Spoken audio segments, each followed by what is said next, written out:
రూపాంతరం అనే ఆత్మీయ కార్యక్రమానికి మీలో ప్రతి ఒక్కరికి యేసుక్రీస్తు ప్రభు శక్తిగల నామమున శుభాలు అండ్ స్వాగతం. 119వ కీర్తన 130వ వచనం, Psalm 119 verse 130. నీ వాక్యములు వెల్లడి అగుట తోడనే వెలుగు కలుగును, అవి తెలివి లేని వారికి తెలివి కలిగించును. ప్రార్థనలో ఏకీభవించండి. పరిశుద్ధుడైన మా తండ్రి, జ్ఞానమునకు మూలమైనటువంటి దేవ, నీ వాక్యము ద్వారా మాకు మీరు ఉపదేశము చేసి మాలో ప్రతి ఒక్కరికి నిజమైన మేలు క్షేమము కలిగించమని, ప్రతి ఒక్కరు క్రీస్తు యేసులో సంపూర్ణ వాక్య జ్ఞానముతో వర్ధిల్లునట్లు కార్యము చేయమని యేసు పరిశుద్ధ నామమును అడిగి ప్రార్థిస్తున్నాం తండ్రి. ఆమెన్. మన అంశము your word gives us light, your word gives us light. నీ వాక్యమే మాకు వెలుగునిచ్చును, నీ వాక్యమే మాకు వెలుగునిచ్చును. సో దేవుడి వాక్యం గురించి భక్తిపరుడైనటువంటి కీర్తనాకారుడు రచించినటువంటి 119వ కీర్తన. దాంట్లో విశిష్టం ఏంటంటే ఎక్కువ దేవుడి వాక్యానికి సంబంధించినటువంటి విషయాలే దాంట్లో మనకి కనబడతాయి. సో దేవుడి వాక్యములు వెల్లడి అగుట తోడనే మనకు వెలుగు కలుగుతోందని దేవుని ఆత్మ ద్వారా ఆయన ప్రేరేపించబడినప్పుడు రాశాడు. వాక్యములు వెల్లడి అగుట తోడనే అంటే అన్ఫోల్డింగ్ ఆఫ్ యువర్ వర్డ్స్. నీ వాక్యములు తెరుచుకోగానే మాకు మేలు కలుగుతోంది, వెలుగు కలుగుతోంది.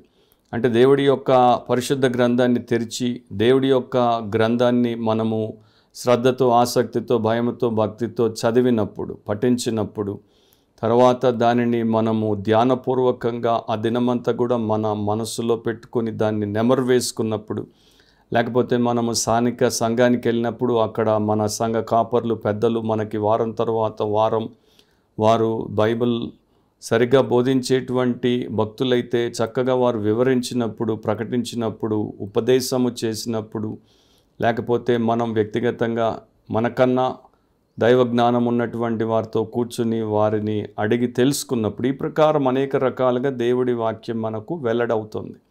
అంటే దేవుడి వాక్యం మనకు తెరవబడుతుంది, మనకు వివరించబడుతుంది.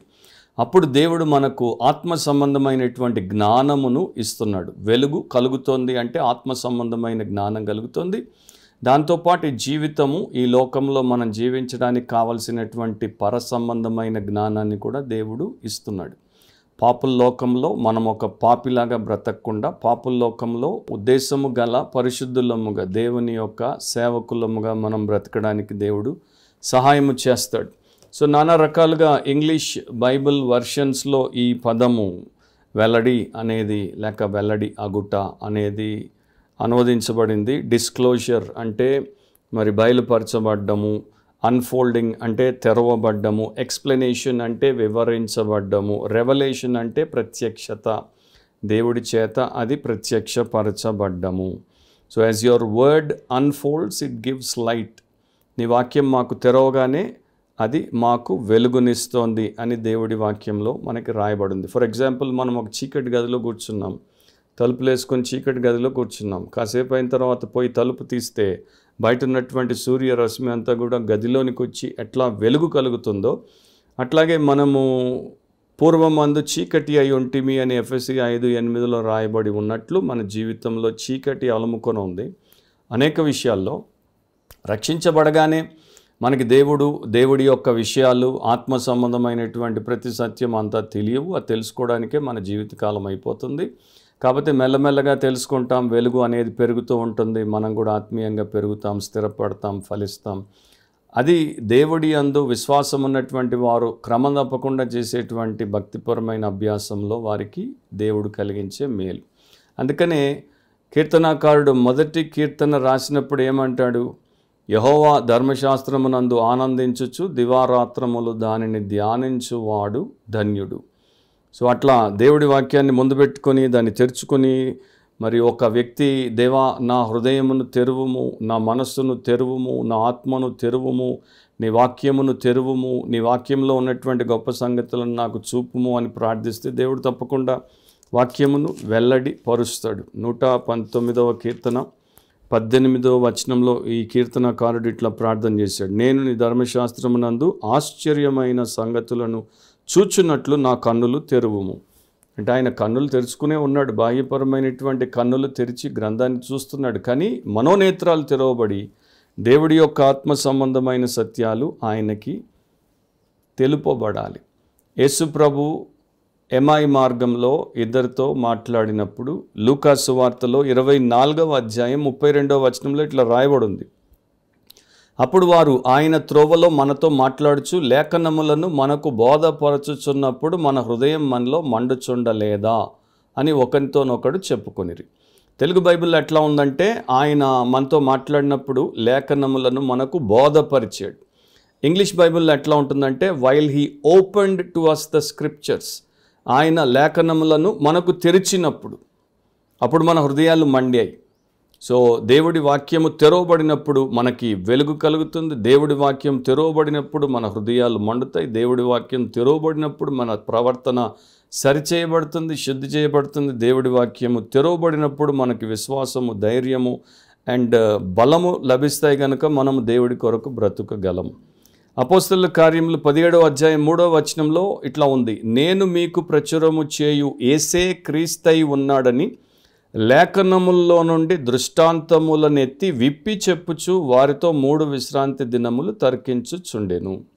సో పౌలు లేఖనముల్లో నుండి దృష్టాంతములనెత్తి విప్పి చెప్పుచు, ప్రతిది కూడా విపులంగా వాక్యము ఏమై ఉందో దాన్ని తెరిచి వారికి చూపించి చెప్తున్నాడు. ఓపెనింగ్ ఆఫ్ ద స్క్రిప్చర్స్ అంటారు. ఒకప్పుడైతే అట్లా అనేవారు, he is a Bible teacher who opens the scriptures to us every week. ఆయన బైబిల్ బోధకుడు, ప్రతి వారం మాకు దేవుడి వాక్యాన్ని తెరిచి బోధిస్తాడు. నా ఆఫ్కోర్స్ ఈ రోజుల్లో చాలా తక్కువ మంది దేవుడి వాక్యాన్ని అట్లా తెరిచి బోధించేటువంటి వారు ఉన్నారు, ఎందుకంటే వారికి కూడా దేవుడి వాక్యం సరిగ్గా తెలియదు.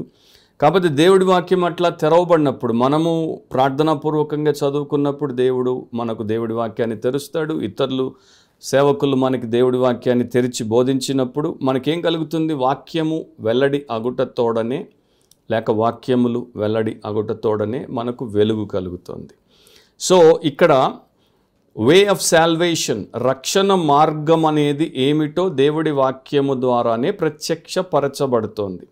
అది యేసుక్రీస్తునందు విశ్వాసము ద్వారా కృపచేతనే అనేది బైబిల్లోనే మనకి తెలుపబడుతుంది. తర్వాత వే ఆఫ్ శాంక్టిఫికేషన్, కృప ద్వారానే మనము పరిశుద్ధపరచబడు మార్గములో, విధానములో పైకి ఎదుగుతామనేది తెలుపబడుతుంది.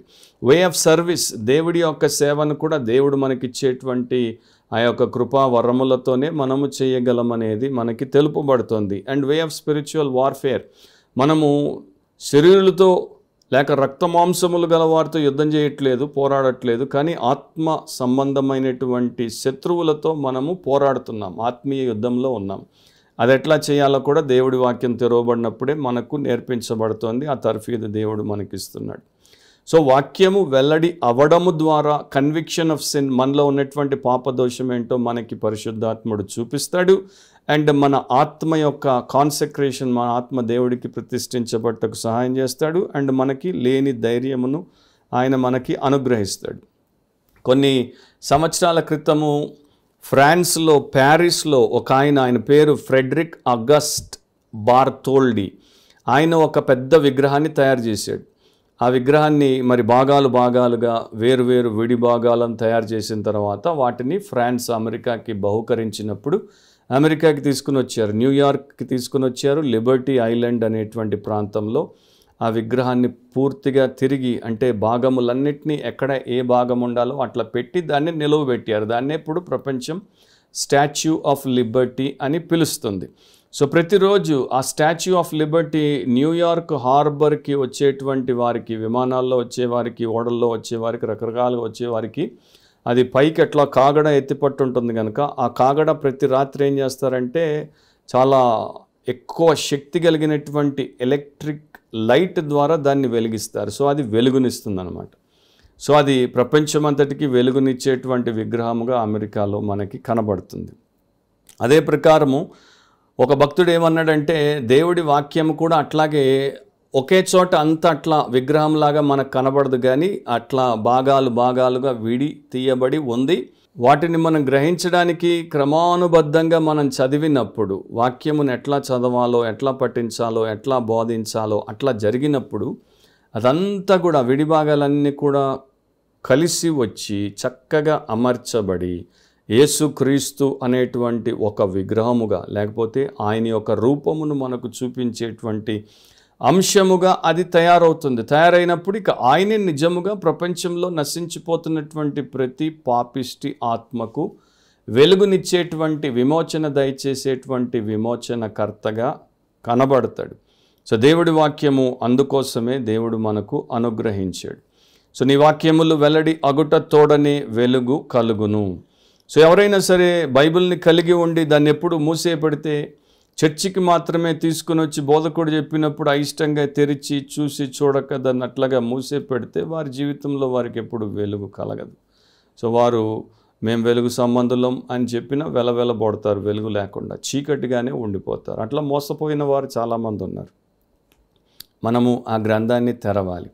135వ వచనం 119వ కీర్తనలోనే, నీ సేవకుని మీద నీ ముఖ కాంతి ప్రకాశింప చేయుము అని కీర్తనకారుడు అంటున్నాడు. నీ సేవకుని మీద నీ ముఖ కాంతి ప్రకాశింప చేయుము. దేవుడు తన ముఖ కాంతిని వారి యొక్క జీవితాల మీద, లేకపోతే సేవకుల మీద, విశ్వాసుల మీద అనేక రకాలుగా ఆయన ప్రకాశింప చేయగలడు. ఒక రీతి, ఒక విధానం ఏంటో అక్కడే మనకి రాయబడింది. నీ కట్టడలను నాకు బోధింపు. సో నీ కట్టడలు, నీ యొక్క ఆజ్ఞలు, నీ శాసనాలు, నీ విధులు అవి నాకు బోధించు, తద్వారా నాకు వెలుగును కలిగించు, అండ్ నీ యొక్క ముఖ కాంతి నా మీద ప్రకాశింప చేయి.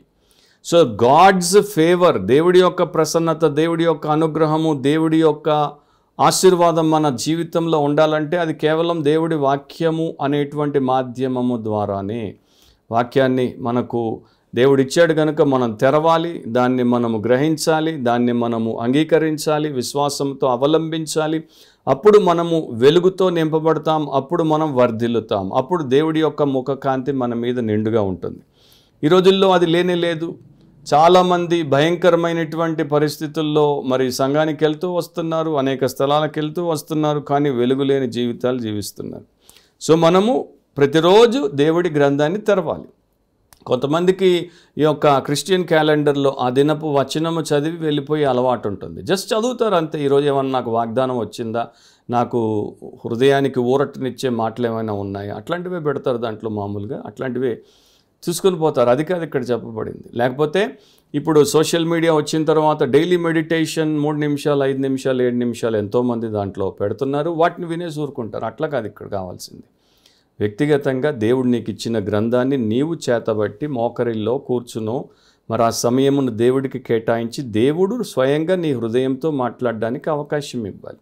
తర్వాత నీవు నీ స్థానిక సంఘానికి పో, నీ సేవకులు, నీ పెద్దలు నీతో మాట్లాడినప్పుడు విను.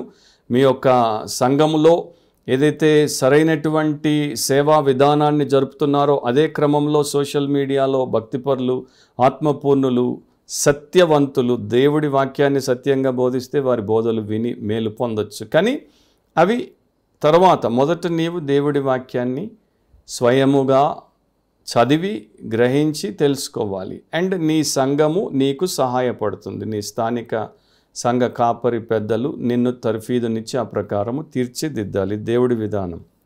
నేను ఆ ప్రకారం ఎదిగితే వర్ధిల్లుతాను, లేకపోతే వర్ధిల్లను. పాతకాల భక్తులను ఏమనేవారము? మెన్ ఆఫ్ వన్ బుక్ అనేవారం, ఒకే గ్రంథానికి అంకితమైన భక్తులు అనేవారం. కానీ ఈ రోజున మనకి ఎన్నో పుస్తకాలు వచ్చేసాయి. అఫ్కోర్స్ ఈ రోజున మనము ఈ ఫిజికల్ పుస్తకాలు పట్టుకొని తిరగకపోయినా మన గ్యాడ్జెట్స్లోనే మనకి ఎన్నో బుక్స్ ఉన్నాయి, పీడిఎఫ్స్ ఉన్నాయి. అండ్ గూగుల్కి వెళ్ళి ఎన్నో చదివేస్తుంటాం. ఇప్పుడు ఏఐ చాట్ బాట్లు వచ్చిన తర్వాత ప్రతిదానికి సంప్రదిస్తుంటాం. కానీ దేవుడి వాక్యాన్ని మనం పట్టించుకోకపోవడం అది విషాదకరం. ఇంకొంతమంది ఎట్లా ఉంటారంటే, డిఎల్ మోడీ ఒకసారి ఇట్లా చెప్పాడు. ఆయన యొక్క అనుభవం గురించి ఆయన చెప్పాడు. ఆయన ఏమన్నాడంటే, నేను ఒకప్పుడు ఎట్లా ఉండేవాడిని అంటే ప్రతిరోజు కొన్ని అధ్యాయాలు ఏకదాటిగా చదివేయాలి.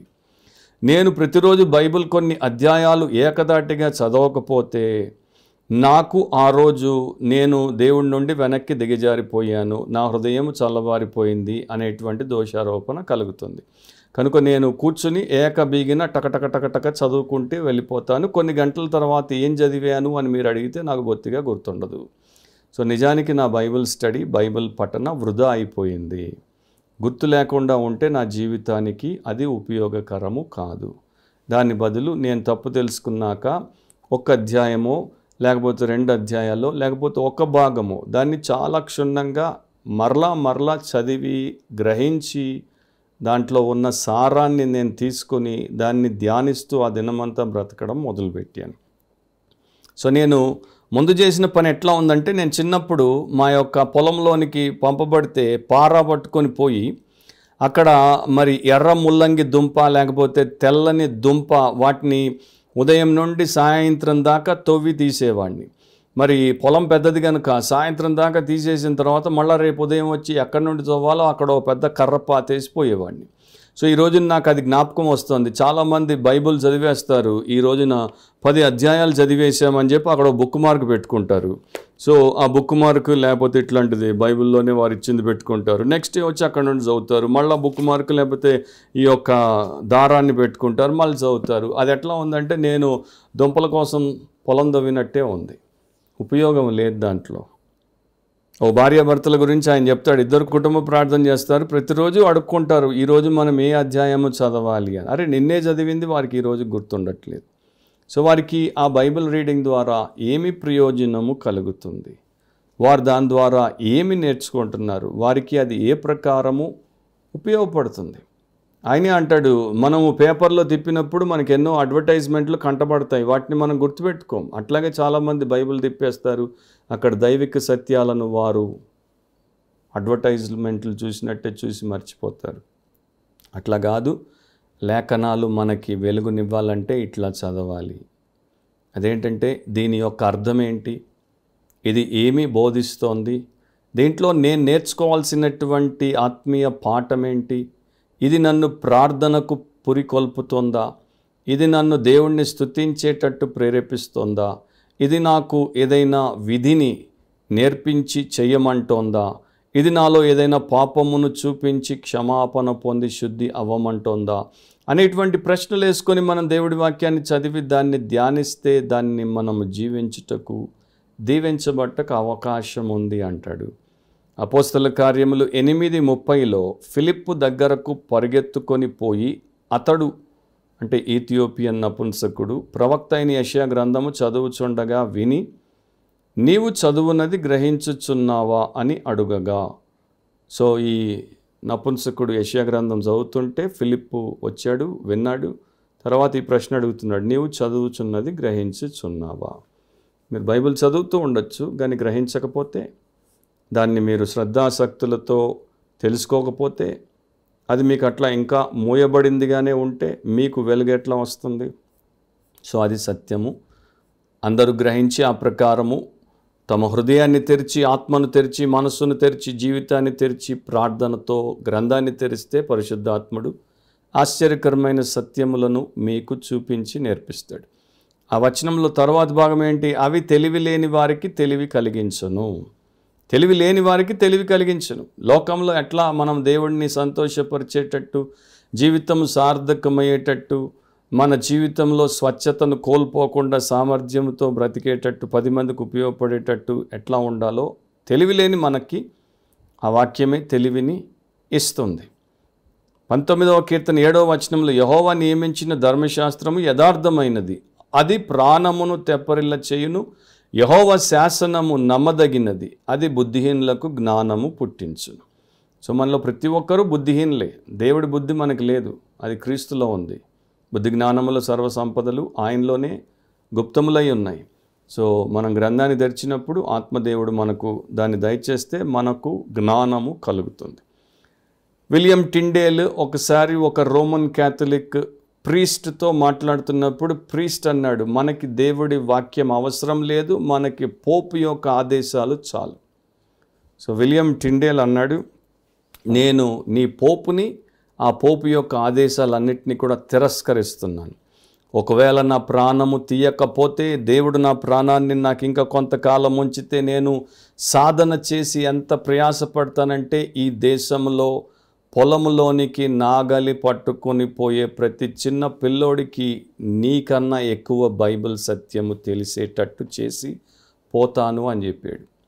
అట్లాగే చేశాడు ఆయన. సో ఈ రోజున మనము దేవుడి వాక్యముతో ఎట్లా వ్యవహరిస్తున్నాం, దేవుడి వాక్యమును తెరుస్తున్నామా, అది మన జీవితాల్లోనికి వెల్లడి అవుతోందా? అది మనకు వెలుగునిస్తోందా? తెలివినిస్తోందా? మనల్ని దేవుడి కొరకు ప్రీతికరంగా బ్రతికింప చేస్తోందా? ఆలోచించండి. అట్లా లేకపోతే దేవుడిని క్షమాపణ అడిగి ఈరోజే అట్లా మారండి. రక్షణ పొందండి. రక్షణ పొందని రక్షణ పొందిన వారు రూపాంతరపరచబడండి. నీ వాక్యమే మాకు వెలుగునిచ్చును అనేది మర్చిపోవద్దు. సో ప్రార్థనలో ఏకీభవించండి. యేసుక్రీస్తు ప్రభు ఈ గొప్ప దైవ ప్రత్యక్షతను మనకి ఇవ్వడానికే లోకానికి నరావతారిగా వచ్చాడు. ఆయన మన పాపములను సిలువ మీద తన మీద మోపుకొని వాటి శిక్షను అనుభవించాడు. తన పవిత్ర రక్తమును పాప క్షమాపణ కొరకు చిందించి పాపము నుండి మనల్ని పరిపూర్ణముగా విడుదల చేసి మనల్ని వెలపెట్టి దేవుడి కొరకు నిత్యత్వం కొరకు కొనడానికి ప్రాణములు అర్పించాడు. చనిపోయాడు, సమాధి చేయబడి 3వ దినమున తిరిగి లేచాడు. ఆయన మనల్ని రక్షిస్తాడు. ఆయనే మనల్ని రూపాంతరపరుస్తాడు. ఇదంతా కూడా దేవుడి గ్రంథమే మనకు వెల్లడిపరుస్తుంది. అప్పుడే మనము వెలిగించబడతాం. ప్రేమగల మా తండ్రి, మీ వాక్యమును బట్టి మీ కృతజ్ఞతలు. ఆ ప్రకారం వినుచున్న ప్రతి ఒక్కరికి మీరు సహాయము చేయండి. మాలో ప్రతి ఒక్కరికి ప్రేరేపణ దయచేయండి. మేము అన్ని పుస్తకాలు పక్కన పెట్టి, మరి మా యొక్క చేతుల్లో ఉన్నటువంటి గ్యాడ్జెట్లను పక్కన పెట్టి, మా సమయమును మేము పాపిష్టి విషయముల కొరకు ఖర్చు పెట్టక, మా జీవితాన్ని మేము వృధాగా ఆ చెత్తలో పారవేసుకొనక, నీ పరిశుద్ధ గ్రంథాన్ని తెరిచి ప్రార్థనాపూర్వకంగా మా హృదయము, ఆత్మను, మనస్సును తెరుచుకొని ఆత్మదేవుడి ద్వారా బోధింపబట్టకు, వాక్యములు వెల్లడి అవుట ద్వారా విశ్వాసం విధేయతలతో వెలిగింపబడి వెలుగు సంబంధులముగా బ్రతుకుటకు సహాయము చేయమని, అట్లా ప్రతి ఒక్కరిలో మీ కార్యము చేయమని యేసు పవిత్ర నామమును అడిగి ప్రార్థిస్తున్నాం తండ్రి. ఆమెన్. ప్రభువైన యేసుక్రీస్తు యొక్క కృప, తండ్రి అయిన దేవుని ప్రేమ, పరిశుద్ధాత్మ అన్యోన్య నిత్య సహవాసం ఆ ప్రకారముండు ప్రతి ఒక్కరికి ఇప్పుడు ఎల్లప్పుడూ సదాకాలం తోడైండును గాక. ఆమెన్.